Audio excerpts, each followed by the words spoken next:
వచ్చే ఏడాది నాటికి పోలవరం ప్రాజెక్టు పూర్తి చేసి జాతికి అంకితం చేస్తామని ముఖ్యమంత్రి చంద్రబాబు హామీ ఇచ్చారు. రాష్ట్రంలో విభేదాలు లేకుండా తమ ప్రభుత్వం ముందుకెళ్తోందన్నారు. ద్రవ్య వినిమయ బిల్లుపై అసెంబ్లీలో చర్చ సందర్భంగా చంద్రబాబు కీలక వ్యాఖ్యలు చేశారు.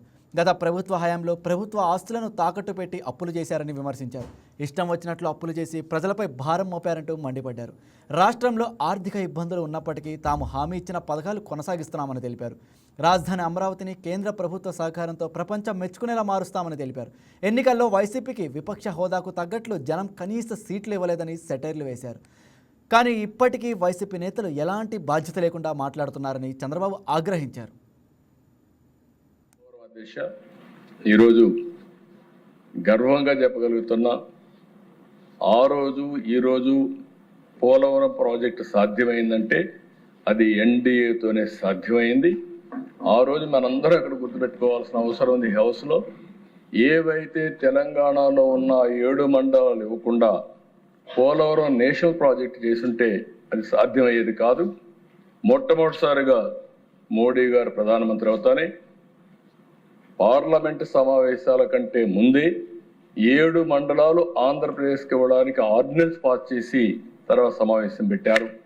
ఆ 7 మండలాలు వచ్చాయి కాబట్టి పోలవరం మనం ప్రారంభించుకునే పరిస్థితికి వచ్చాం. ఇంకొక పక్కన పోలవరంలో ఆ రోజు మనం చూస్తే ఒక వ్యక్తి స్వార్థంతో ఒక ప్రాజెక్టు కూడా ఏ విధంగా ధ్వంసం చేస్తారో మనం చూసాం. డయాఫామ్ వాల్ పూర్తిగా గోదావరిలో కొట్టుకునే పరిస్థితి వచ్చింది. నిర్లక్ష్యం, స్వార్థంతో ఈరోజు ఈ హౌస్లోని హామీ ఇస్తున్నా, మళ్ళీ రాబోయే సంవత్సరం గోదావరి పుష్కరాల కంటే ముందే పోలవరాన్ని పూర్తి చేసి జాతికి అంకితం చేసే బాధ్యత ప్రభుత్వం తీసుకుంటామని చెప్పారు. అందులో కూడా క్వాలిటీ కాడ రాజీ లేదు, చాలా స్పష్టంగా ఉన్నాం. ఏదైతే ఇంటర్నేషనల్ ఎక్స్పర్ట్స్ ఉన్నారు, కేంద్ర ప్రభుత్వం సిడబ్ల్యూసి ఉంది, వాళ్ళ ఆధ్వర్యంలో ప్రతి ఓటు కూడా పూర్తి చేసి ఈ ప్రాజెక్టును పూర్తి చేసే బాధ్యత తీసుకోవడమే కాకుండా జాతికి అంకితం చేస్తామని చెప్పి కూడా మీకు తెలియజేస్తున్నా. అమరావతి కేంద్ర సహకారంతో ఈరోజు ట్రాక్లో పెట్టాం. 3 ఏళ్లలో ఒక రూపగతి వస్తుంది. నెక్స్ట్ సెషన్కి అంతా ఎమ్మెల్యేలు కూడా మీ క్వార్టర్స్లో మీరు ఉండే వెసులుబాటు వస్తుంది. ఇక్కడే ఉంటారు, ఇక్కడే మినిస్టర్స్ కానీ అందరం కూడా కార్యక్రమాలు చేసే పరిస్థితికి వస్తాం. ఒకటే హామీ ఇస్తున్నాను. ఆ రోజు హైదరాబాద్లో సైబరాబాద్ కట్టాం.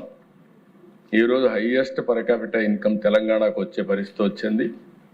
ఈరోజు మళ్ళీ హామీ ఇస్తున్నాం, అమరావతి భవిష్యత్తులో నెంబర్ 1 రాజధానిగా భారతదేశమే కాకుండా ప్రపంచం మెచ్చుకునే విధంగా కట్టే బాధ్యత తీసుకుంటాం. విశాఖ ఉక్కు ఆంధ్రుల హక్కు, దీన్ని కూడా పూర్తిగా మనం కాపాడుకునే పరిస్థితికి వచ్చాం. కేంద్రం డబ్బులు ఇచ్చారు.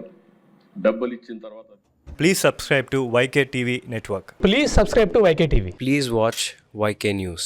Don't forget to subscribe YK News channel.